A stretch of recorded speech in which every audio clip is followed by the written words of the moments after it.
Comenzamos el estudio del miembro inferior por la región glútea. Su límite superior lo constituye la cresta ilíaca y el inferior el pliegue subglúteo. El músculo piramidal sale del interior de la pelvis por la escotadura ciática mayor y se dirige al trocánter mayor. Su proyección superficial nos indica la emergencia del nervio ciático mayor. Entre el relieve del trocánter mayor y el isquion se encuentra el canal isquiotrocanterio por donde transcurre dicho nervio. Tomando como eje de la región el músculo piramidal, ubicamos por arriba los vasos glúteos, por debajo las arterias pudenda interna e isquiática. En la formación del plexo lumbar intervienen la primera, segunda y tercera raíz lumbar que constituyen el nervio crural. Este llega al triángulo de Scarpa por fuera de la cintilla iliopectínea. La segunda, tercera y cuarta raíz lumbar que constituyen el nervio obturador. La cuarta y quinta raíz lumbar forman el tronco lumbosacro que al anastomosarse con la primera, segunda y tercera raíz sacra forman el nervio ciático mayor. La tercera, cuarta y quinta raíz sacra constituyen el tronco pudendo interno. Los planos de la región glútea en un corte parasagital están dados por el glúteo mayor, primer plano, el segundo plano muscular, el glúteo mediano,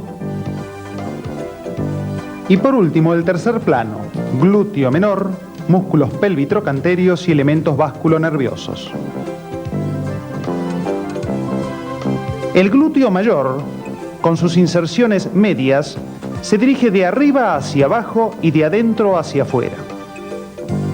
Por debajo de él, las fibras del glúteo mediano, casi verticales, que se insertan en la fosa ilíaca externa entre ambas líneas semicirculares. Forman así el segundo plano muscular. Por debajo y delante, el glúteo menor. Abordamos la región glútea y hallamos en ella el glúteo mayor o gran glúteo. Lo desinsertamos y al retirarlo observamos el segundo plano muscular, el glúteo mediano insertado entre ambas líneas semicirculares.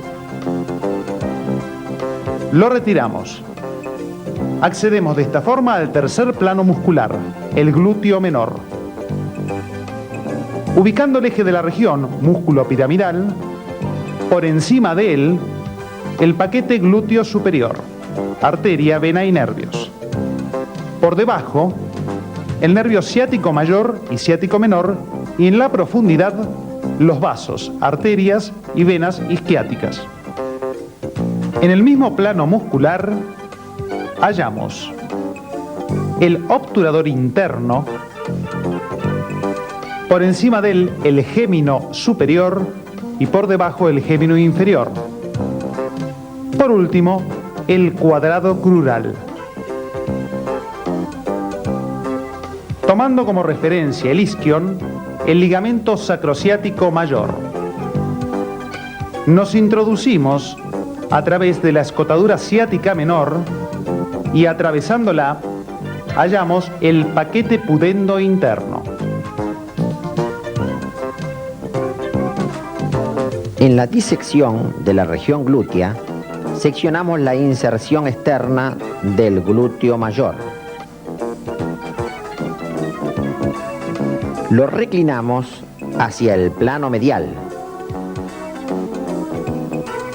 Descubrimos el nervio ciático mayor.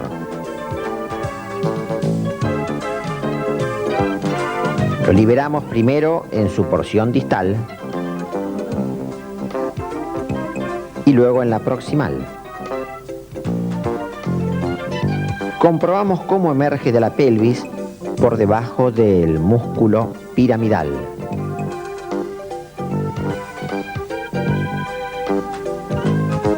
Las inyecciones intramusculares en la región glútea deben aplicarse en el cuadrante súpero-externo con el fin de evitar las lesiones nerviosas. La porción terminal del eje vertebral o raquis, constituida por el sacro, y su articulación distal con el coxis, formado por 5 pequeñas vértebras, se conectan con ambos coxales. El punto de unión está dado por la articulación sacroilíaca a través de sus carillas articulares. Los coxales, por delante, cierran un círculo óseo a través de la sínfisis pubiana. De esta forma, se constituye la cintura pélvica. Su unión terminal con la columna lumbar a través del ligamento iliolumbar.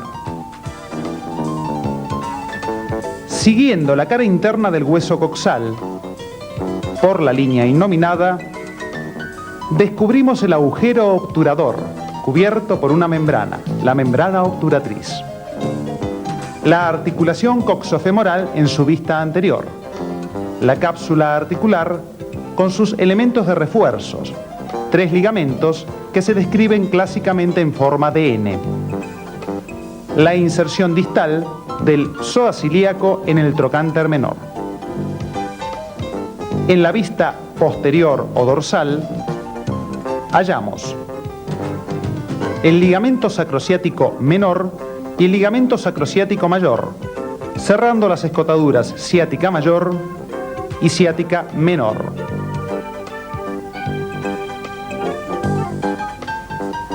Un elemento de refuerzo intracapsular, el ligamento redondo, se ubica entre el trasfondo de la cavidad cotiloidea que hemos resecado por la cara endopélvica del coxal. Seccionando el coxal a manera de libro, lo abrimos. La cabeza del fémur con la inserción del ligamento redondo en la fovea capitis y el trasfondo de la cavidad cotiloidea. La represión sinovial de la articulación coxofemoral pone en evidencia el fondo de saco pericapsular con el relieve del ligamento triangular, elemento de refuerzo y ampliación, y el ligamento redondo. Retiramos el hemicasquete sinovial. Hallamos la superficie de la cabeza femoral. En ciertos casos es necesario el reemplazo del cuello y cabeza del fémur. En estas oportunidades se reemplaza por una prótesis metálica que coapta perfectamente con el cótilo o acetábulo. En la articulación de la cadera se efectúan los siguientes movimientos: flexión, que aproxima la cara anterior del muslo a la pared abdominal; extensión, que lleva la cara posterior del muslo hacia el dorso; el movimiento de abducción separa al miembro inferior de la línea media, y el de aducción lo aproxima y puede llevarlo más allá. Al llevar la cara anterior del muslo hacia afuera, se origina el movimiento de rotación externa, opuesto al de rotación interna. A nivel de la articulación coxofemoral, y al combinarse todos los movimientos descriptos, se produce el movimiento de circunducción.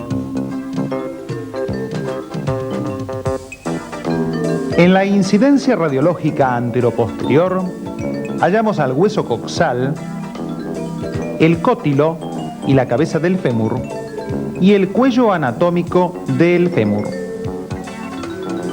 Sobre el correlato óseo en idéntica posición, la ceja cotiloidea y el cuello anatómico del fémur. El hueso coxal en su vista anterior. En ella, la espina ilíaca anterosuperior y anteroinferior en el borde anterior. La continuación hasta el pubis. La rama isquiopubiana y el agujero obturador. Rotando el coxal de forma tal de observar su cara externa, hallamos por arriba la fosa ilíaca externa, el borde superior o cresta ilíaca, las espinas ilíacas antero superior e inferior, y en el centro la ceja cotiloidea con el detalle de la superficie articular para la cabeza del fémur y el trasfondo de la cavidad cotiloidea. Descendemos para descubrir la gran masa del isquion, su punto de unión con el ilion. En la cara interna de este hueso, la fosa ilíaca interna, la línea innominada que seguimos, el trasfondo de la cavidad cotiloidea y en su borde posterior el isquion, la espina ciática y la escotadura ciática mayor. Por último, la carilla auricular destinada al sacro y por detrás la fosa cribosa. Nos aproximamos a su superficie articular para observarla en todo su detalle. La extremidad superior del fémur, con la cabeza femoral, el cuello anatómico, el trocánter mayor por fuera y el trocánter menor por debajo y por dentro, el cuello quirúrgico del fémur. El detalle de la cabeza femoral con la fovea capitis, inserción del ligamento redondo. La vista interna, donde ubicamos nuevamente la cabeza femoral con la fovea capitis,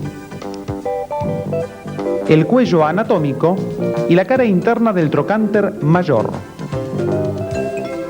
La línea intertrocanteria, a través de la cual llegamos al trocánter menor. Seccionando la extremidad superior e inferior del fémur, los observamos en un plano oblicuo. Apreciamos la rotación del fémur sobre su eje. La extremidad superior del fémur se halla constituida por tejido esponjoso cubierto por tejido compacto. Al retirar el casquete periférico, descubrimos la peculiar distribución del sistema trabecular. Este constituye una línea definida de refuerzo sobre la cabeza del fémur y trocánter mayor.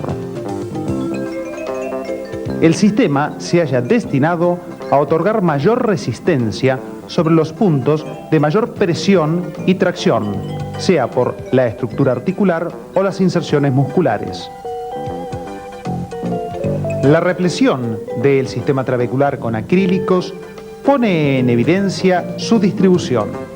La cabeza del fémur, su cuello anatómico, ambos trocánteres que luego se adelgazan para constituir el canal o conducto medular del hueso.